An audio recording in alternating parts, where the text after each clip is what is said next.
Okay. Um, we are all here, so I'm going to call tonight's meeting of the Southborough Youth Commission to order this January 13th, 2026 at 7 p.m. And our first order of business is to welcome a guest, Emily Tylek, who's going to present to us about the Encompass Coalition. Hi. Is it okay if I share a screen or Yes, I'm a little new to this, so if you have any trouble, let me know. I will send a request to share Okay, screen. oh, got I it. apologize in advance if you hear my dog barking in the background. We're You're in good dog-friendly company. people. Yes. Yeah, we all like pets over We were all here. just talking to Murphy a second ago. Perfect. Okay. Can everyone see this screen? Yes. Yeah. Yes. Perfect. Let me put it in present mode and we should be all set. Okay. Hi, everyone. My name's Emily. I am the project coordinator for the Encompass Coalition. We are a substance use prevention coalition in Northborough and Southborough, and I'm just here to talk to you guys a little bit about the work that we do and give a short presentation on where we're at right now in Northborough and Southborough for youth substance use, and answer any questions you might have about that. So just to dive right in, we have a first slide. I just wanted everyone to know the wonderful individuals that I work with on the steering committee. Of course, Sarah, who's on this meeting, is the chair. And then we have Mary Rosin, who's a parent in Southborough, who's the vice chair, Taylor West as treasurer. She's the director of Southborough Health Department. Mary Ellen Duggan is our secretary. She is the leader. She has like 10 titles. But she's the leader, district wellness leader and nurse leader for the school system. Isabella Caruso is the director of Northborough Health Human Services as a steering committee member. Emily Brudeau is a program coordinator at Southborough Youth and Family Services. Mike Rugg is a Northborough resident as well as a health and substance use prevention worker over in Hudson. And then that's me to round out the team. Just to get into a little bit about how Encompass is structured and how we are funded. So, as I said before, we're Substance Use Prevention Coalition for both towns. Our overall mission is going to be to prevent and reduce youth substance use and adult misuse overall by supporting the health and residents of the families of Northborough and Southborough. And that covers a lot of different types of projects that I can get into in a later slide. But the overall goal is to reduce substance use in the youth and reduce the misuse of adults. We are supported by a grant called Drug Free Communities. It is a 5-year lifespan grant with the opportunity to renew for another 5 years after that. So the maximum is 10 years, and it is $125,000 per year. So it's a pretty sustainable grant in terms of the time that they give you it and the amount that they give you per year. Our primary focus as the grant maintains a two-pronged focus is alcohol and nicotine prevention. But we also do a couple other things to support the towns in other ways. We talk to a lot of the community about things like mental health. We will touch on opioid training if that's of interest of anyone and necessary. We do Narcan trainings, things like that. So we do focus on alcohol and nicotine, but it's not the only things we talk about. How do we do that? We do a lot of youth engagement, offering education on substances and building skills to refuse them. In a couple slides, we have our timeline for the next calendar year. And we have a lot of different opportunities that we're really excited about to get into the schools and start working on actual skill building units and make sure that we touch each grade in a way that is really effective in terms of helping kids understand how to refuse substances if they're offering them, how to identify their own protective factors, and how to kind of identify their own reasons why they might not want to use substances and delay that first use as long as we can. We have a youth coalition as well. I'm really excited because we actually just had our first meeting of the new year this week and we had 10 new members join us. So I'm pretty excited about that. And they're all freshmen, which I'm also excited because currently they're all seniors. I was kind of excited to see younger people coming through. So they're really great and they're a really great resource for us to collaborate with to make sure that all of the work that we do really represents what the youth want to see and what they'll actually engage with, rather than kind of adults talking about what youth want to see without their perspective and making it non-relatable or making it non-applicable to how they see the community. We also do parent education. If any of you are current parents at NERI, we recently did a presentation on how nicotine has changed over time. We do a lot of parent education on the risks of substance use and trying to kind of equal out the perspective that parents have on substance use in the community compared to youth. Parents often overestimate, and youth often overestimate as well, but they actually underestimate how much their peers are using. So trying to level that out and helping people understand the actual perception of use and how that affects actual use rates. And we also do a lot of data collection. We do a lot of surveys. If you've ever received anything in the mail from us, it probably was about a survey we wanted you to participate in. We do community surveys and focus groups, and we attend community events as well. And all of that is a way for us to get out there and talk to people about how they feel about drug use in the community. Over the past year, we've done a lot of different things and tried to get out there in a lot of different ways to try to approach these problems.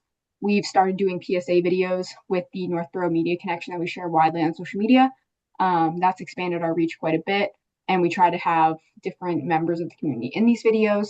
We do parent and caregiver postcards to any households that have children between the ages of 12 and 18 in the town to try to get information back from the parents and caregivers about how they're feeling about the work that we do. We've done large community events, youth leadership trainings, youth focus group, parent surveys, multiple outreach events, more Narcan trainings than I can count. We actually just finished training all the 11th graders on Narcan today. We won a national award, which was very exciting. We've interacted with over 4,000 residents. And then just a quick check-in if you were curious about the current data that we're working with when we make our decisions with substance use, because we do make an effort to make everything evidence-informed and data-driven. Again, this is 2023. I know that seems like a really long time ago, and that's because it is, but they just took the 2025 Metro West data, and we're going to get that in March. So we'll have fresh data really soon, which is really exciting. But for now, we're kind of rocking with the data from 3 years ago, which I know seems like forever ago. It feels like that for me too. This is the current rates we're dealing with right now. We expected a really sharp rise after the pandemic, and that didn't happen. It actually continued to decrease, which was really exciting. We don't really know why, but we're going to see if in 2025 that trend holds. It'll be really interesting to see if after a lot of kids lost their access to a lot of things, if it remained low. We kind of expected a spike in the pandemic or right after, just due to mental health and loneliness that a lot of the kids were reporting, but we didn't see that. Alcohol use by year and by gender continues to decrease year by year. 30-day alcohol use and binge drinking from 2021 to 2023 both decreased by a couple percentage points. What's really interesting about the substance use data that came out in 2023 was the first time we ever saw female students using more than male identifying students. So that's the first time anyone's ever seen that in this data, and it's also happening on a national level. So a lot of substance use professionals right now are trying to figure out why there's suddenly a switch. Usually boys use substances more than girls. Now girls using more than boys across the substance, spectrum, alcohol and nicotine, marijuana, or I think marijuana still might be boys, but everything like that, girls are using more now. But both, this is kind of sorted by male versus female, which is kind of limiting a little bit, but there's overall trends that majority receive it at a party. A lot more females receive it from friends, not at a party. It's interesting how the students define not at a party versus at a party. We think there might be some discrepancies with that, and sort of we're almost equal around from home with or without parental permission, but a majority from a party. Nicotine, you see a decrease in lifetime use and then a decrease in electronic vape use past 30 days from 2021 to 2023 again. Males beat females out in terms of given to them by a friend. And I'm looking at this data for the first time in a while. I apologize. I looked at it today. but and giving to them a friend is the number one source, and that's because with vapes that we see in high schoolers, a lot of kids pass them around. So like they'll take turns buying them and then pass them around a group. Cigarette usage is usually reported nicotine use, but it's actually suppressed because so few kids smoke cigarettes. Only 2.7% smoked it over the past 30 days, and it was like reported as a like one-time use, like they tried it once and they didn't do it again. EVPs or electronic vapes are the number one way to consume nicotine. Marijuana use increases across grade levels. That's holds true with every substance. And we're seeing females use more than males over the past 30 days. Not a huge number of the students overall in the high school use marijuana, or this checks on smoking marijuana specifically. So it might be different when we get this data that encompasses more ways that you can consume cannabis, things like edibles, and things like that, in the same way that nicotine might change when they define using oral nicotine pouches rather than electronic vapes. Oral nicotine pouches are a lot more popular now than they were in 2023. And finally, just a quick check-in on perceived risk. The reason we check on this is because the way that the students or the youth perceive the risks that are going to happen if they consume substances is always going to be different than how adults perceive risk. I'm sure it's not groundbreaking information that teenagers don't perceive risks very well. They kind of overestimate their ability to handle danger. But we check on this. It's kind of a difficult thing to check because assess the risk of having 5 or more drinks of alcohol once or twice a week. That's a lot of alcohol. So I think a majority of them would assume that that's a moderate or great risk to health. And they do. But I'd be interested to see if you lowered that to 1 or 2 drinks once or twice a week. What would they say then? But they assess 5 or more drinks of alcohol, using EVPs in general, and using marijuana once or twice a week as moderate or great risk to health. And a majority of kids report that they do view nicotine as a high risk to their health, alcohol a little bit lower, and marijuana the lowest. So there's definitely some messaging going on that marijuana is not very risky to partake in. That could be just because a lot of kids don't choose to use it. That's not their number one substance that they're using. That's usually alcohol that kids are using a lot of. And because of they don't engage in it, they just don't view it as a risk because they're not checked into that. Alcohol and nicotine are again the number one and number 2 substances that kids are going to use. Oh, I just clicked the wrong keyword. There we go. Looking forward in 2026, we have a lot planned, and always looking for new faces in our coalition. So if you are interested in this kind of stuff, anything we just talked about, always looking for new perspectives and new information and new ideas. But for 2026, we have a couple things on our docket. We just finished up the 11th grade Narcan training. So we just trained half of the 11th graders on how to utilize Narcan in an emergency situation. And we're going to get to the other half of the 11th graders in the beginning of February when their semesters change. We're piloting a 10th grade prevention programming and as part of their health class that's going to focus on refusal skills and identifying their own protective factors using the data that they filled out themselves in the beginning of the year. So it'll be really interesting to see how they interact with their own information and what they think about it. We're going to be doing parent focus groups. We're going to be starting up a webinar program, bringing in a lot of different local perspectives on different problems that parents ask us a lot about. Freshman orientation, we're going to start having a program for prevention, both for the kids during their orientation as well as for the parents at night.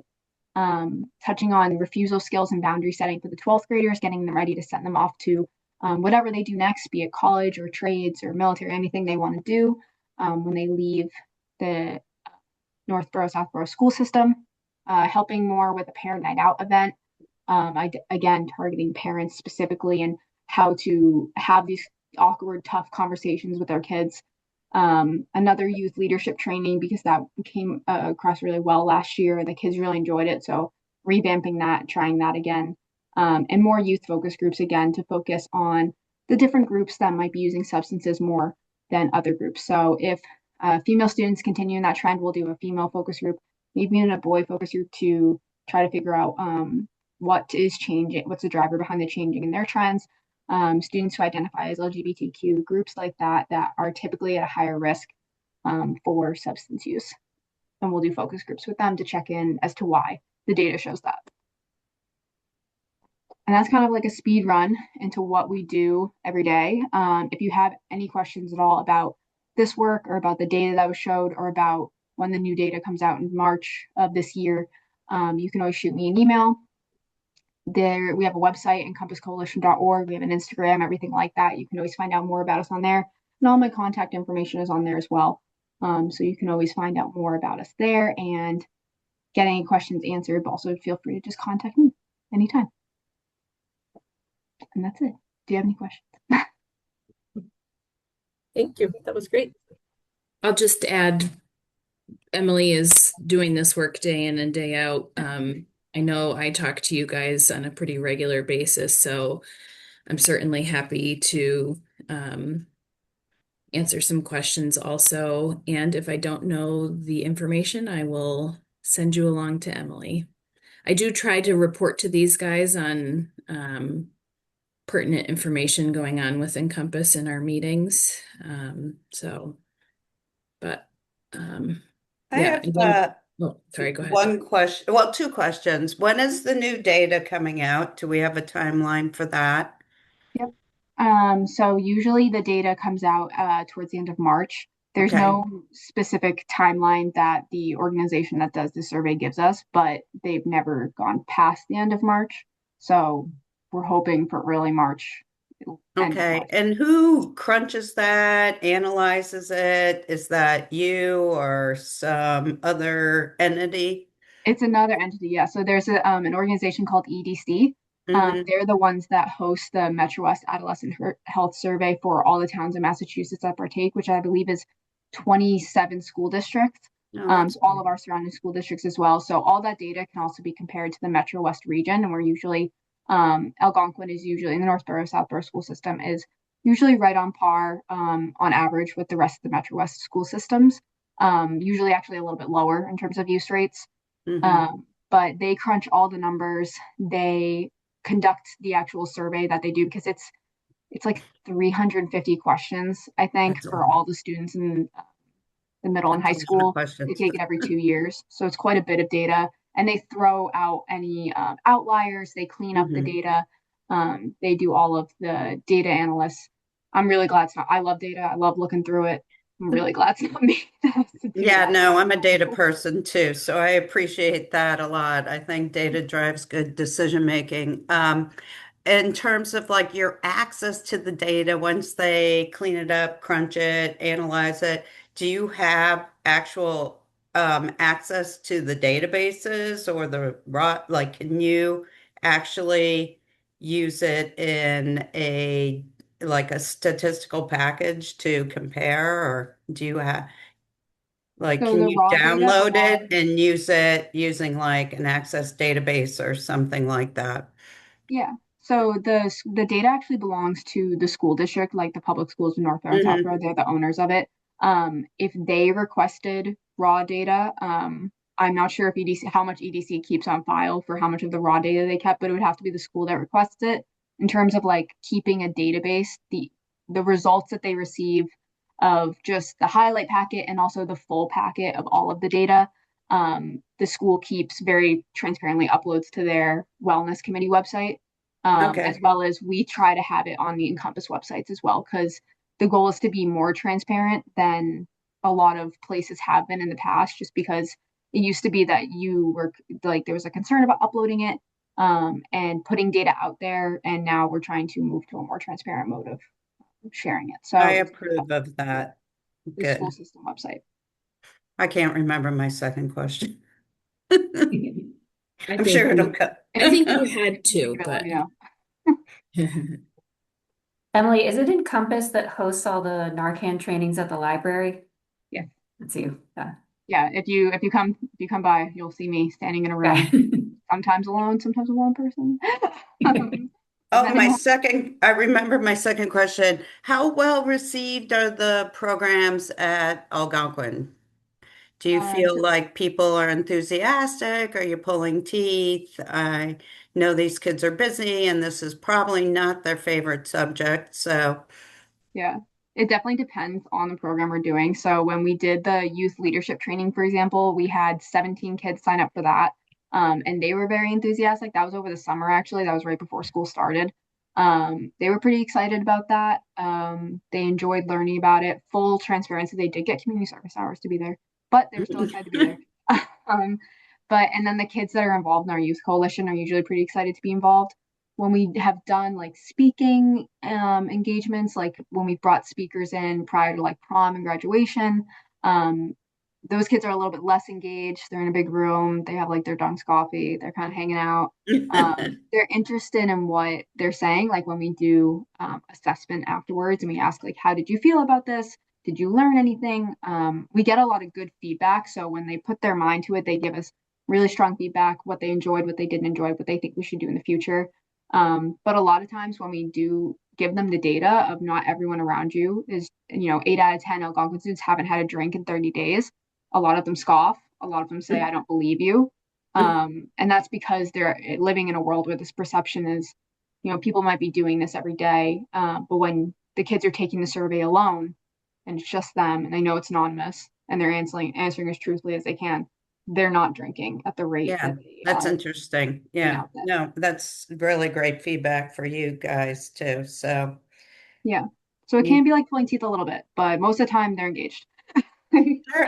generally, when they're not listening, they still are listening, in my opinion, when it comes to Yeah. teenagers. So, Yeah, and exactly. And actually they don't really want to hear from me. So that's why we try to mhm, equip the parents the best we can on yeah, having these conversations with their kids because as much as they act like they also don't want to hear from their parents, they are listening and they do care about what their parents have to say. When we ask them about it, their parents are the number one source they say they want to hear this information from. They don't want to hear it from me standing in front of them. and that's So we very always try good to, to know too. yeah, Interesting. exciting. Emily, do you think that they're all truthful when they answer, or are they answering how they think they should answer? I Um, mean, when we work with the EDC to get the data back, the EDC does a massive data cleaning. And that's done by a human being. It's also done by a lot of computer programs as well. And that's the same as it goes for any large scale epidemiological data analysis. And they have ways of throwing out any outliers. So if we have a kid that doesn't want to take it, doesn't really feel like being there, and they're saying they have 3 drinks a week, but then they also smoke every single day, and then they have nicotine all the time, and they do this, and they're gambling, and they're partying, and doing all the things. They're gonna flag that thread through all of the data, and they're gonna clean that out and remove it. So the data we're presented with isn't necessarily all 973 students worth of data. It might be more like 750, but they've removed the ones that for a whole thread through it were misrepresenting what most students would be able to do and still show up to school the next day. And it also follows national trends. So, like when we say females are using more than males, nationally that's occurring. When we say kids are drinking less than ever, nationally that's a trend that's occurring. So, if they are lying, they're probably all in a Discord chat somewhere figuring out how to lie exactly the same, which would be really weird. So, we're pretty confident in the data. It is the best analysis that we're going to get on the situation, if yeah, that makes sense. I appreciate that. I think they, the developers of the survey too take careful attention on how to word questions in such a way that are not, leading anyone. So there's a lot of thought that goes into that consideration of really providing an opportunity for youth to be as upfront as possible. Emily, I don't know if you saw today, but I Care came I did out. see that. I did see that. It's So exciting. so several of us in the coalition have been trained in something called I Decide, which is an early intervention for substance use diversion for youth. And when we were at that training, they were sort of doing a teaser for a parent component that's a complement to I Decide. It's called I Care. And so I just saw an email that went out today to say it's live. So I wonder, I don't know if we'll take part in that and offering that. I would assume at some point we probably will. but lots of exciting things going on. Yeah, it's a cool field to be in right now. Hmm. It's always been a cool field to be in. It's always been time of my life. Youth, drug use. Love But to I talk. really think if you guys have an interest in getting involved or even attending one meeting or even helping out at one event or one tabling, every little bit helps and it helps with our sustainability. I know Emily works really hard on the reporting end of things for the grant, and our capacity building is super important for us to be able to have a leg to stand on when we go to renew the grant for another 5 years, and really goes a long way in actually affecting long-term change with substance use. So, even if it's not you all sitting here in the meeting, if you know someone who, this might be of interest to them. And we have folks of all walks of life on the coalition, from parents to grandparents to you know, people who are in the field, people who are just interested in helping in some way. So, If you know a I'd be small business happy. owner, I'd be happy to help out, especially if it was involving the high school students, if you were doing outreach or some kind of training even just to come and sit and watch and be a supportive person. I'm happy to do that. awesome. I can add you to And the email alias if you want. yeah, please do. yeah, Okay. there is a newsletter that Emily puts together. What's the frequency of that, Emily? Is it once a It's quarter, once every quarterly. other quarterly? Yeah, So, it's quarterly. I don't the first quarter one is gonna be a little late because we did a special holiday edition that was dry January preparation yeah, yeah, focused. I yeah. got a little bit too into it, so a little late. But that's a really great way to know, there's a section at the back that talks about upcoming meetings and has contact information. So, if you're just looking, and again, because we all do things for a particular reason. If you have young people in your life who are looking for community service, there's opportunities for them to get involved too. So, My please. daughter joined yesterday. Oh, yeah, Good. good. Yeah, she liked it. She said, she's like, I'm gonna keep going. She's like, I'm gonna try it once. So Of course Tom she said, we're did. just getting started on a very exciting project called a photo voice, which is like really youth perspective focused, where they can like walk around, take pictures of like how they see the community and how they access like how they assess like the health standards of the community, and then they write a little blurb. I just sent them an email about it. I'm so excited. oh, That she's gonna sounds love that really because cool. she's on the Harbinger too and loves photography and everything. So that's fun. Perfect. So Cool. excited. I love working with them. They're great. The Kids in the Youth Coalition are awesome. That's Hadley, if you didn't meet her yesterday. We had everyone go around and say names, but it was very A lot shy. of people. Everyone was Yeah. very shy. I was also very Okay. shy. It was the biggest group we've ever had. I was like, I'm nervous. All right. You guys are making me nervous. Great. I asked one of our youth representatives, her name is Mia. She's wonderful. She is a senior. And I was like, we had two older members that were there. And we were like, I was like, what's your guys' favorite project? And, oh no. What the heck? Sorry. You're still I just got a here. You're still pop-up. here. That was weird. Oh, I'm having an issue with my laptop lately.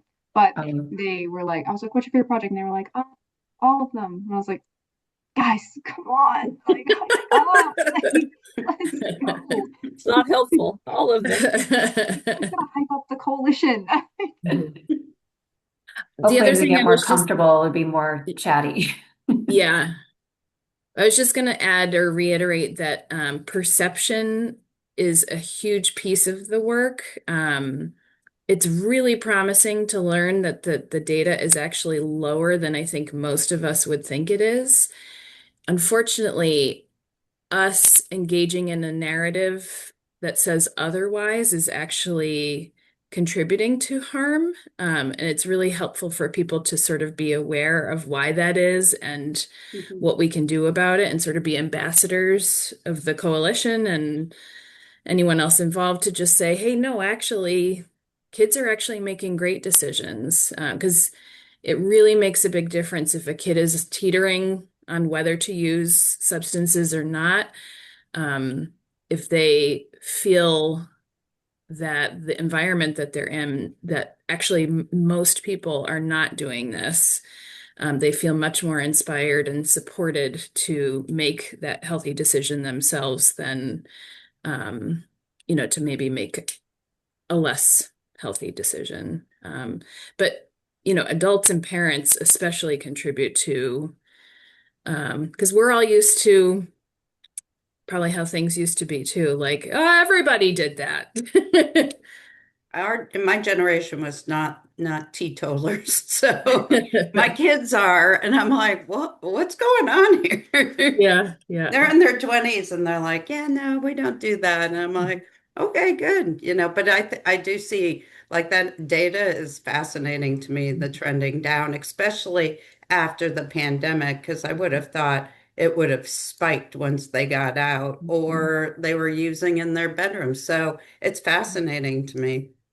Yeah. I had It'll a be thought, interesting to Emily, while see. you, oh, sorry. Go ahead, Karen. No, I'm just said it was going to be interesting to see what happens after the next data. I hope it keeps Yeah. trending down. Yeah, that would be great. Yeah. Hmm. I was thinking while you were talking about that, though, Emily, I was wondering if the pandemic was such a jarring and life-altering experience for so many of us that I wonder if even for our youth that it made them have a new perspective on life for a bit, like, Hmm. okay, this isn't worth it, because it was a scary time. Yeah. Yeah. So Yeah. I hope you're right, Karen, that it continues to Yeah. go down. Yeah, well, we're gonna see in a few short weeks. I Yes. eagerly await. Every day I'm talking to someone, I'm like, can't wait for that data to come in. Can't Yeah. wait. And then how often did you say? It's every couple of years, so you'll be 25, 28, or Every 2 years. oh, Yep. 2 years. So Okay. 2023 and then 2025.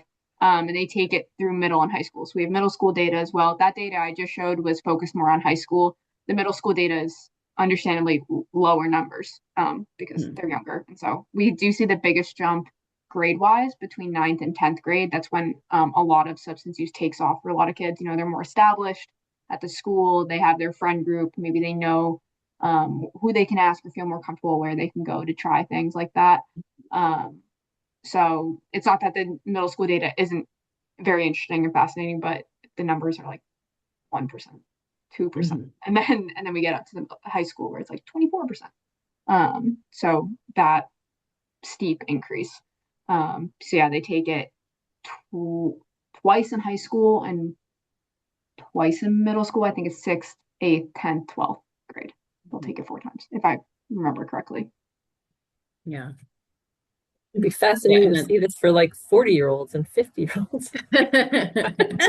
Yeah, No one would do the survey, I'm sure, but that's I think our trend was different during the pandemic. probably. yeah. But if there's any questions that come to mind later, feel free to shoot me an email. My email was in that presentation, but it's also on the Encompass website, and Sarah has it as well. So any questions I can answer, I'm happy to do so. thank you. That's Thank you great. so Yeah, much, Thank you, Emily. thanks for having me. Emily. Thanks for coming, Emily. Do I just want You're welcome to leave the meeting or you're welcome to go into the audience, but I'm okay. sure it won't be that entertaining. So Okay. Thank you so much. I appreciate it. Thanks Thank for you, your time. Bye. Emily. See you soon. bye, Emily.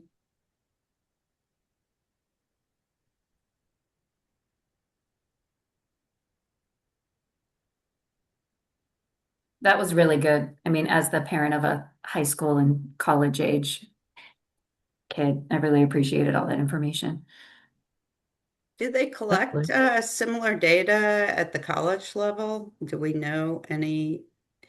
Because it would be interesting to see what That is happens. interesting. I Hmm. would I was assume going that. to mention that I saw like that big EVP drop. And I Mhm. will say between my two kids, like I hardly ever hear about that from my high school daughter, but my college daughter says it's happening all the time. I mean, Hmm. she'll say everybody. I'm sure it's not everybody, but Mhm.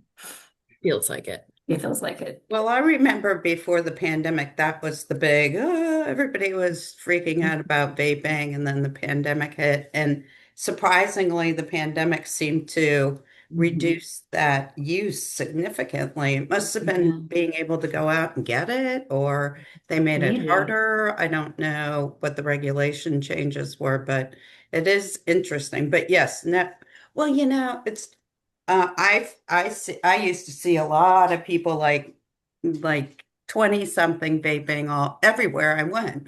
And now I don't, which is refreshing, you know. I'm like, Yeah. maybe I mean, people. maybe Sarah's right that it made people change their mindset about Mhm. prioritizing their health. It's interesting. Yeah. Shall we move on to our next item of business, which is reviewing the meeting minutes from December 9th? Sure. Did anyone have any comments or changes from what they read? Or had a chance to review it? There was one typo on Yep. line 31. It says jids instead of kids. I Just saw the same one. Those Yes. jids. those little jids. Thank you. I'm surprised spell checker didn't get that. I know it's Yeah, jid. Is there such a it was thing? definitely obviously supposed to be kids. All right, I'll make the edit. Thank you. That's all I saw. Yeah, that was all I saw too.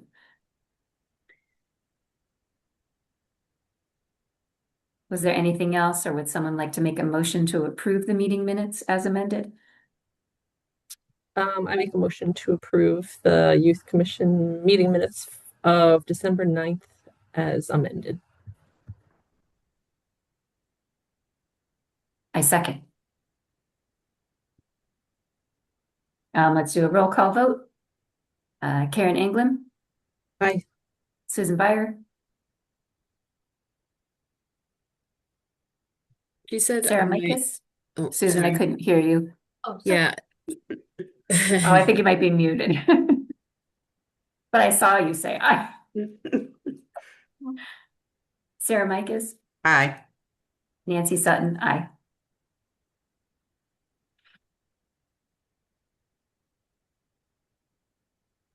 Sarah, would you like to move on with the director's report? Sure. Am I muted right now? Nope. I can No, I hear hear you. you. Great. Okay, let me find it really quick. It was a quieter or less to report on because of so many changes to our regular schedule with the holiday season. I was happy to share though our our result of the desk decorating contest that happened amongst all of the town departments. We had great enthusiasm by staff to decorate Janet's desk. It was supposed to be a log cabin. The log cabin didn't arrive, so we turned it into a brick house, which kind of looked a little like a fireplace and created some confusion. But regardless, it was very fun and a good team building exercise and made a lot of people smile when they came in for appointments. So I love it. it Yeah, was I think it great looks fun. great. And we did not win, but we got No. an honorable mention. Oh, So fantastic. that feels good. Yeah, there was a lot of nice holiday related activities when I read, like the luncheon and Spirit Week, and I Yeah. think that's great. Yeah, it's important. Do you know what department won? I believe it was a collaborative process between the building department and building conservation and the health department. They're all located downstairs. Is it Corderville Hall, the senior center? Oh, okay. And so they had a very decked out gingerbread theme going on. Well, the building department, they Yeah, probably they Yeah, it should did sounds all like the they have materials. experience. they should live up to their name and build something. This So is You, true. This you is should true. collaborate with the DPW next year. Okay, all right. That's a good idea. But it was fun. We have a new employee in the treasurer collector's office who's started something called the Tinsel Team, and she kind of spearheaded this, which was really great and got people you know, getting into the spirit of the holidays, and it was fun. And we did Spirit Week at our office, and each day We did a different theme, which was fun, and so. Um, but we were kind of focused on closing out the calendar year. So Janet and I spent some time updating the financial assistance application for 2026, which I spent a lot of time on because I, wanted to use last year. Last year was our first year using that application. So used a year's worth of experience with it to sort of make some improvements to the application itself and simplify it and make it more user-friendly. And then after updating the application, we then had Janet had the tedious task of translating it into 7 different languages with some tools that we have. And then after doing that, then we program them all into DocuSign so that residents can easily and securely fill out the applications online and upload all of their supporting documents. So we wanted to get that in place for the beginning of 2026 so that when families start thinking about applying for camp scholarships, for example, they can do so easily. Let's see. We continued to do work at Colonial Gardens. Travis Farley, who's the recreation director, and I went over there together recently. I wanted to introduce him to the staff at the housing authority and kind of just show him the program space and um, offer some encouragement for them to think about, what kind of recreational programs they might be able to offer on site at Colonial Gardens, as we have come to learn that a lot of those residents value opportunities to socialize with each other and get out of their apartments and engage in different activities, which is good for their social health and their mental health. So that was a nice connection, and hopefully more will come from that. We submitted our 2025 annual report. I did include a copy of that for you all in the meeting packet. So that's something we submit every year with data about the activities we engaged in, highlights, accomplishments from the last calendar year. We have submitted our FY27 budget proposal. I don't know if this is I can't remember if it's on our agenda, but we did go ahead and comb through the town census information by occupation to try to find residents who work in the human services field, whether that be they are a therapist or work in a school as a guidance counselor or who are involved in housing or a social worker. And so we had drafted a letter that states that the Youth Commission has a vacancy and here's the work of the department, here's the work of the Youth Commission. So Janet just recently sent those out. We waited till after the first of the year so that it didn't get lost in people's mail during the holiday season. So we're hopeful that that will result in somebody stepping forward to express interest. We shall see. About Um, how many did you send out about, did you say? I want to say it was probably around 40 to 50 Oh, letters. okay, cool. It was a pretty good number. Um,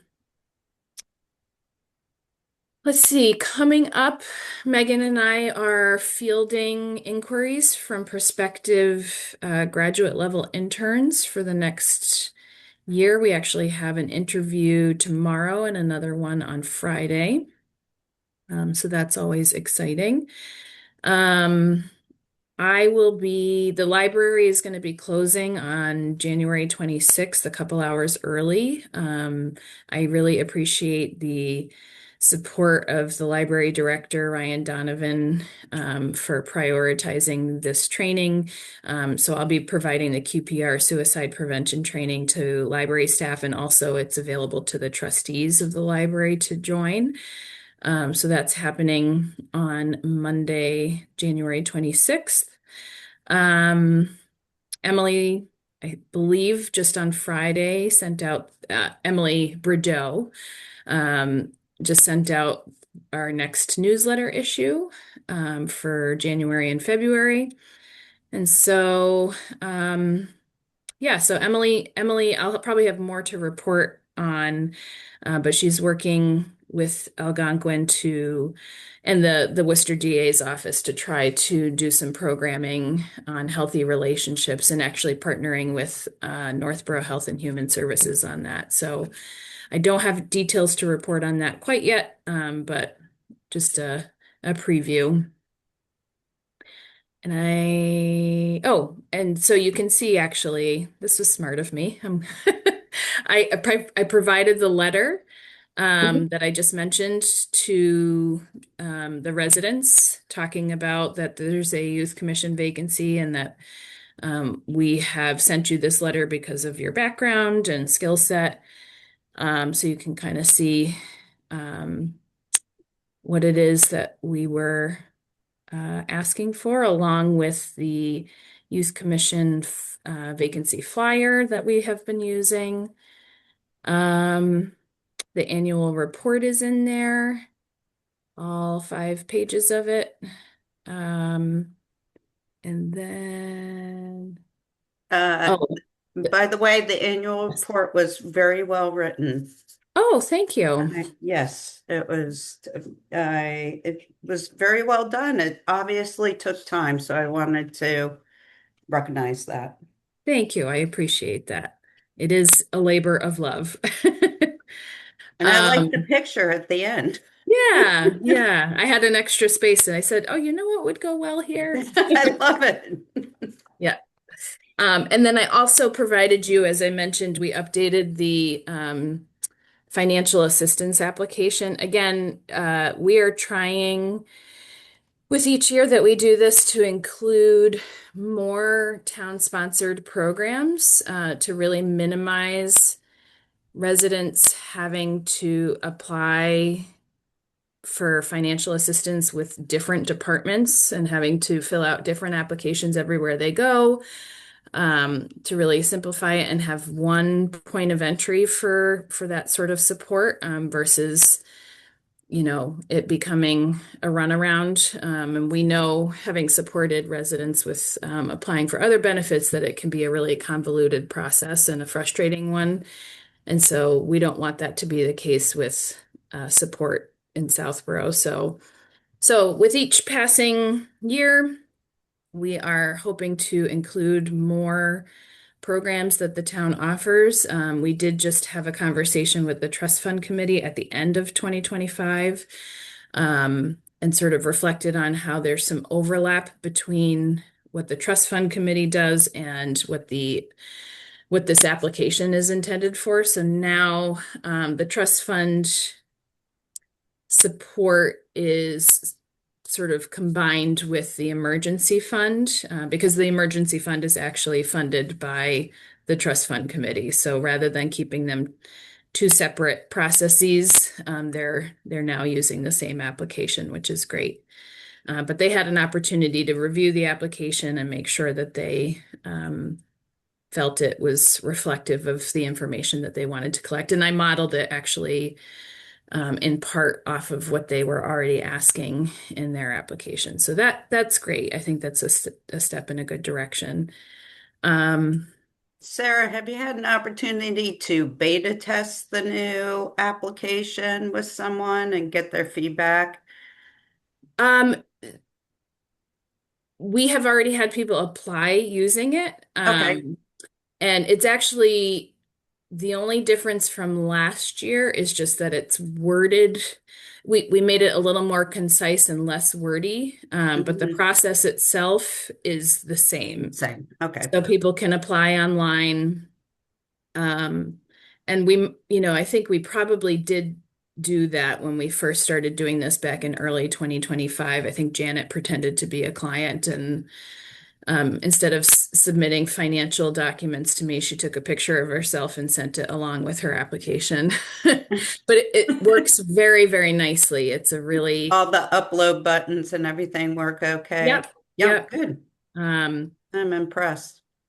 Yeah, well, I have to give kudos. I mean, a lot of people helped with this. So Brian Ballantyne and Kathy Cook were helpful in helping me create the income guideline grid that's within the application. We were using the income guidelines for that the state puts out for fuel assistance, but thinking about the economic picture in Southborough, we wanted to sort of make it more reflective of the needs of Southborough residents. So they helped me with that because that's their wheelhouse and not necessarily mine. But I also am grateful to the IT department for their support and helping me better understand how to use DocuSign and ensure that it's secure and how to program those documents so that people can upload their information. So it was a group effort, and I'm very grateful for Janet because she does a lot of work. She helps me tremendously with reviewing the applications and contacting residents after if we're missing something or if we need more information. And she does a lot of follow up on that. So I'm very grateful to her for her help. Um, but yeah, so far so good. And we also, so it's available in different languages. We we identified the 7 most commonly spoken languages in Southborough with help from the school department. And we also have it available as a download on the website. So if people prefer not to submit it online, they don't have to. They can download the application and print it out and fill it out and bring it into our office. Or if they call us, we will send it to them. And Janet has even actually helped fill it out with somebody over the phone. They do still have to come in because we need their verification documents to show that they're actually a Southborough resident and that they meet criteria. But we've tried to make it accessible in a number of ways. So yeah, so I think so that was sort of the last thing. So I gave you guys a copy of that in your application or in your packet. And that's the last thing that's in there, actually.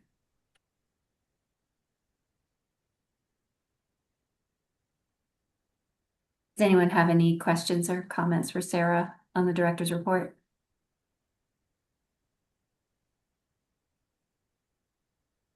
Well, I just one thing on the letter that you sent Mm-hmm. out. You could send some to nurses. Sure. There are a lot of Right. nurses have site training. Mm-hmm. Nurses, of course, have site training. Mm-hmm. I mean, it's just you've got a whole chunk of people in the medical field that, I mean, there might not be, psychiatrists, but they might have some, um, psych. I mean, you do have to take it in school, although it is kind of limited, but Mm-hmm. so, Definitely. um, Happy to do another round of those for sure. just kind of said, well, there's a whole chunk of people here that are, because it almost sounds like that's what you want is social workers and counselors and things. And I am trying to recruit those individuals because we have never had them. We did have Laura who came, and that is a big piece of what we do. I would find it tremendously helpful myself as somebody who's um, just to have that perspective at the table, because it's not one that we've really had a lot of. So because there's only one opening, if we were starting from scratch with recruiting 7 new members, I probably would cast a much wider net. So we're still doing broad advertising of the vacancy and then trying to do a little bit of some targeted work too, because I think it's a perspective and a skill set that would be valuable to to us as an organization. But I absolutely agree that that folks working in the medical field would be beneficial also. As we've had someone like yourself, Susan, and Susan Butko was also a nurse, and I'm sure we've had some other folks that have worked in that field too that have been very helpful. Are there any other suggestions on who else we might? It's a little tricky because the census gives very, some of it's really super abbreviated. So it'll just say something like finance. Mm-hmm. And so you assume that Tails. that's, Yeah. yeah. So you have to make assumptions about, or it might say doctor, but you have no idea what kind of doctor. And actually a lawyer too. I thought, well, okay, some lawyers might actually be really helpful for us to have. Yeah. But it depends on what kind of law. So we have very minimal information. Yeah. So this was kind of a first pass, but I'm definitely happy to hear other suggestions. Have we, oh, you just sent them out, right? When Yeah. do you, what was the means of responding to get a hold of you, or I didn't, I believe in the letter it said to get in touch with Nancy by okay. email. Yeah, I think it was my email. And Yeah. check your town email. I'll be keeping an eye on my town email. Fingers crossed. Yes. Because it's like, I didn't get any. Oh, whoops. I know. Wait, what? Oh, no. Oh, that's the wrong email. I don't check that email. Sorry. I know. When I saw that, I was like, I need to be more on top of that. Actually, our next agenda item is the Youth Commission vacancy, so I feel like we've kind of Yes, moved sorry, right into it.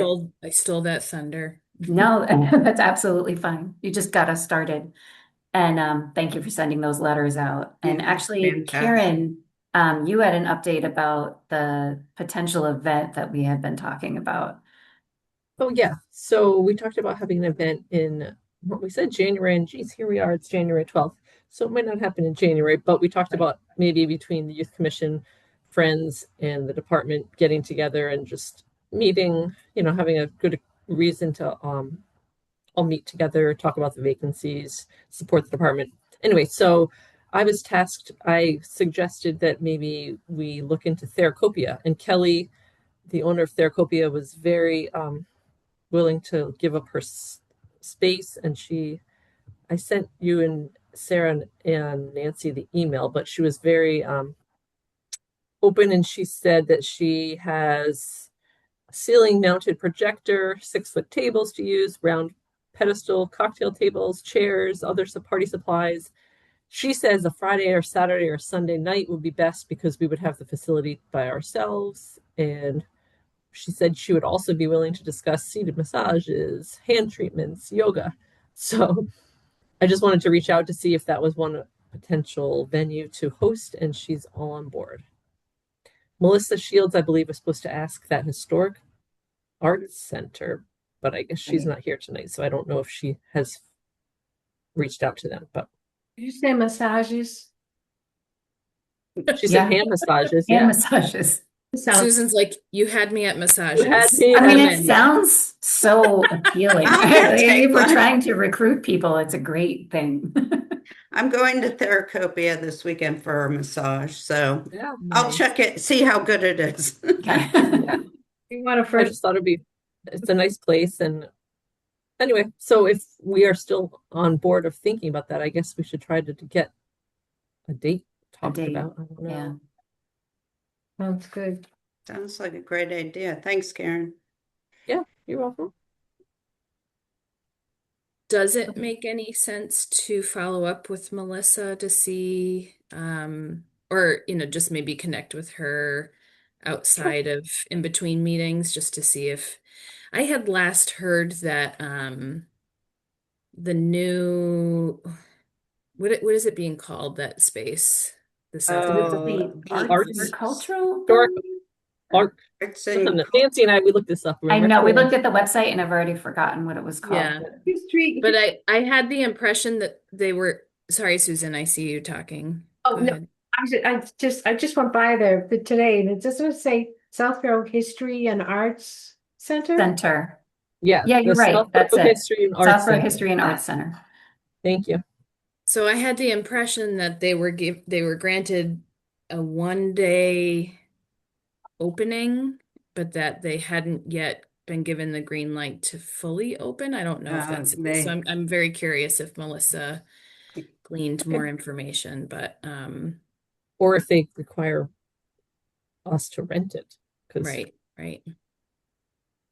I just would hate to see her do a bunch of legwork only to make, move on without that I'm information. happy to send Yeah. her a text and see if she's gotten any farther, and if she hasn't, I'll just tell her that Theracopy is on board if we would wanted to move that in that direction. I'll see what she says. Thanks, Karen. Okay. As far as picking a date, how long do you think we would need to kind of advertise the event? Our rule of thumb is to have an entire month of advertising, at least to get started a month in advance. And you need Yeah, that to makes sort of sense. figure out the details of what it is that you're doing and then create marketing information to actually circulate. So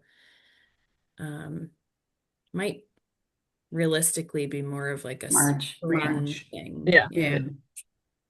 But Okay. Well, it's good to get thinking about it. Yeah. mhm.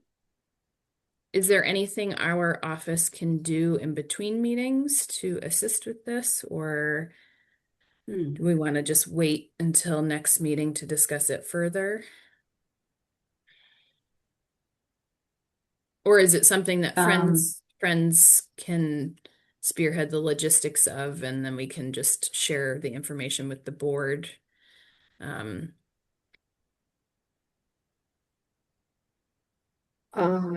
don't know. I don't know. yeah, I I'm mean, not sure.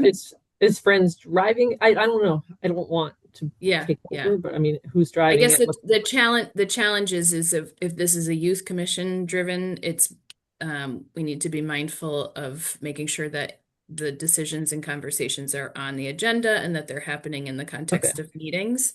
Yeah. If we're looking for the youth commission to just participate and help volunteer at said event, that I think changes things a little bit. So and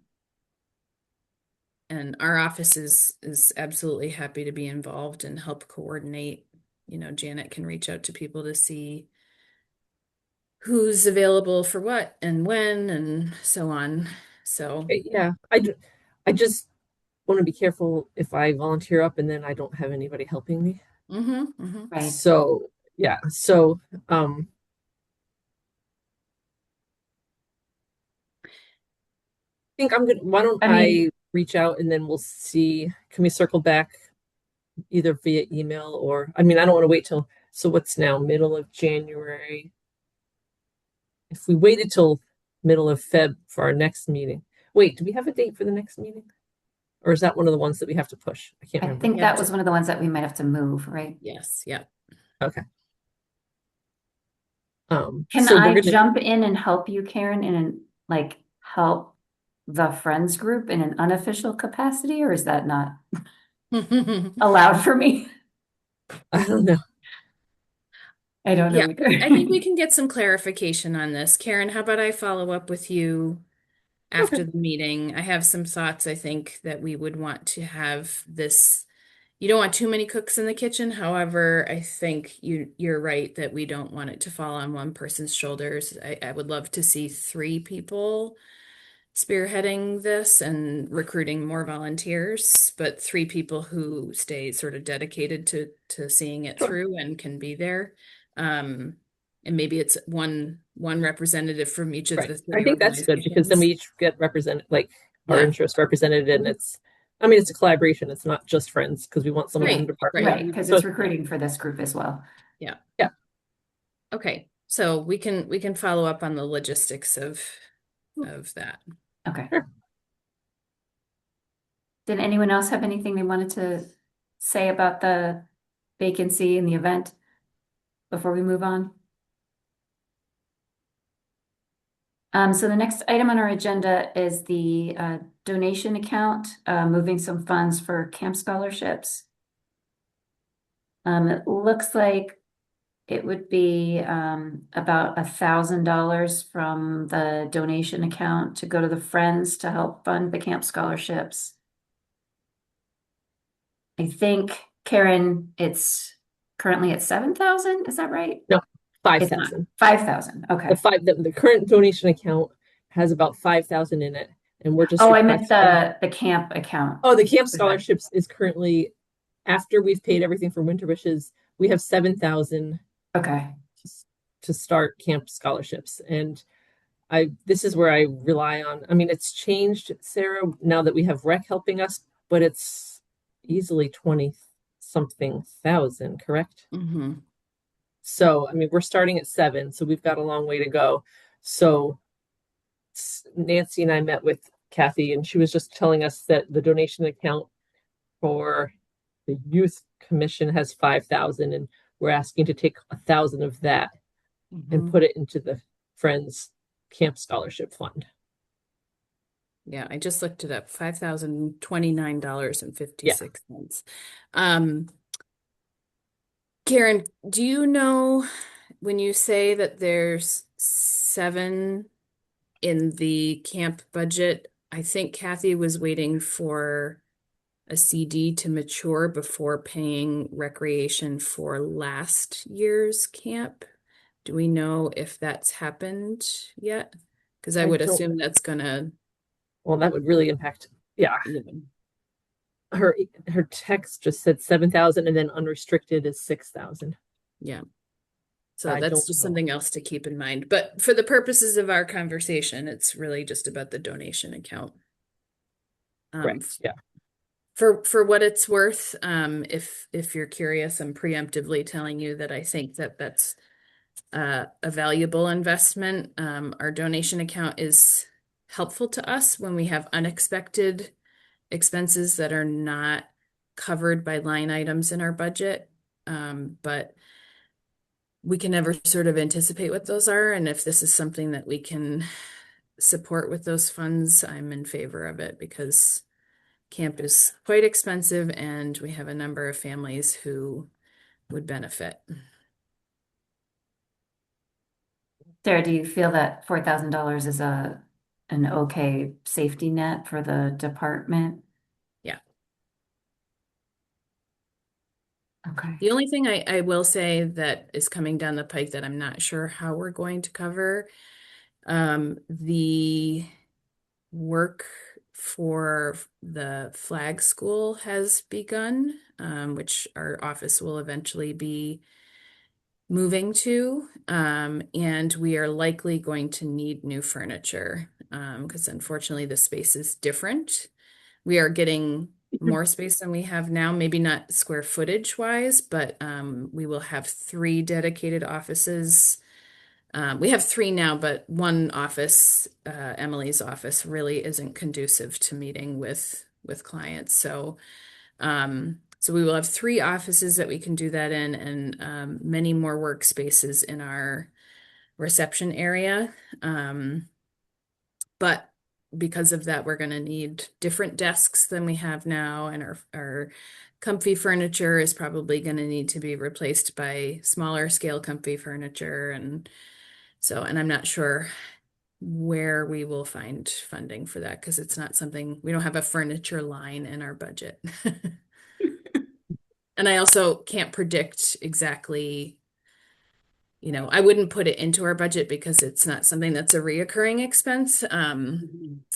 But so I'm not 100% sure where we'll get the funding for that. Last time around when we needed to upgrade into our space that we're currently in, Friends actually gave us funds for that. So I'm not sure they're going to be in a position to do that this time around.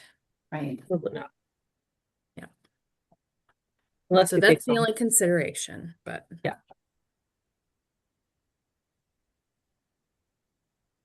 So I'm thinking we should probably take a vote on this. Does anyone want to make a motion to Move to transfer $1,000 from the donation account to the Friends group.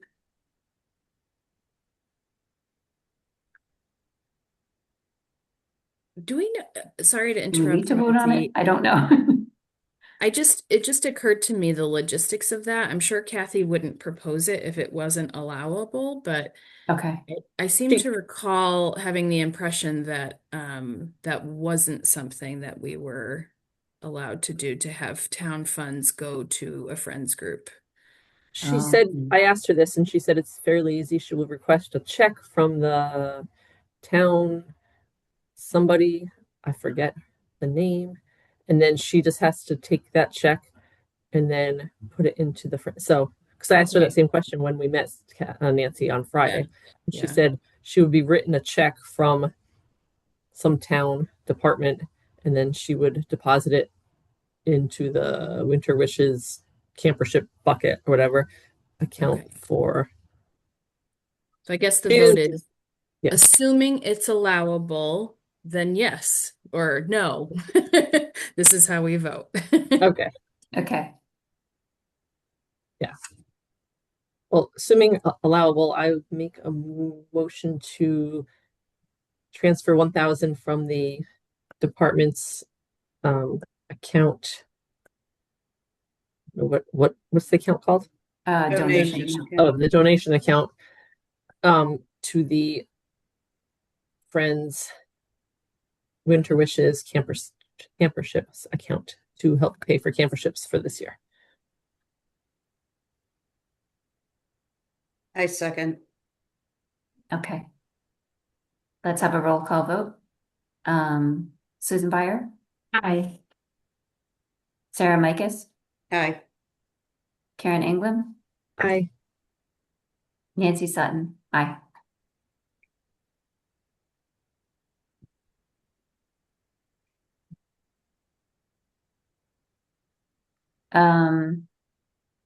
We've talked a little bit about Friends, but Karen, do you have anything else for the Friends update? I don't believe at this time. I think I was waiting to see. Kathy got us numbers, and then now that we know our need, I really think we want to start ramping up a bunch of fundraising for the very near future to make sure we can meet our camperships that are not deadlines, goals for, and maybe it requires us meeting again with like Travis and seeing if the numbers aren't going to be any different. Maybe we could meet up again Sarah. That was helpful, but Yeah. Okay. But yeah, so just that we're going to start. I mean, hopefully we're not going to be waiting till the spring event, but hopefully we can have some better,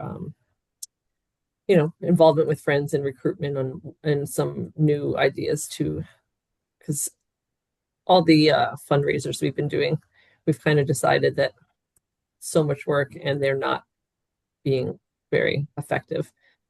So we'd like to own our own big thing, but like how Breck has Gobble Wobbled and they make so much money, but it's just like these little ones to like go to Ola and make this much, eat 10% of your dinner. Like we're running around chasing checks, and sometimes they're $20. Sometimes restaurants don't give it to us. Sometimes Nance has been productive or successful, but we chase checks for a year almost to get them. And so we're trying to think of something out of the box different, but TBD.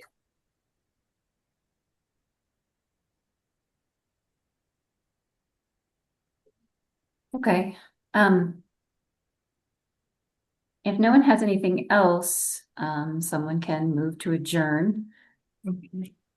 I just wanted to say, Karen, if you need any help with the friends and the youth and family, the soiree thing, that I Great. Thank you. for massage, I'll do anything. So Note to self, if I need Susan for something, She'll do it. buy her a It massage. might be a little weird.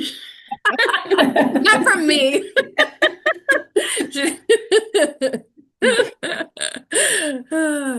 A gift card, a gift card. No, we have trainings on that, Sarah. I know. We've all taken them. Yeah. Taken at least twice at this point. I like your descriptive word though, Susan. Soiree. I think So, that yeah, that we is a should go good with word. that. Maybe That we should sounds use like that in the fun. We should advertisement. call it Yeah, the It soiree, sounds fancy. it mental does. well-being soiree. Yeah. Yeah, yeah. We'll have to think of a name that kind of works to encompass everybody. Mhm. Yeah, that's true. So it's all these acronyms. Friends, SYC, SYFS, blah, blah, blah. Yeah, yeah. Alphabet soup. Hmm. Be a member or a friend. We like both. Yeah. Okay. Okay. All right, shall I move to adjourn or does someone else want to do it? Or does anyone else have a comment? I don't mean to cut you off either.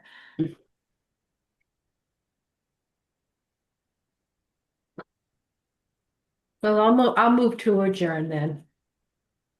Somebody can. Okay, Susan. I second. Okay.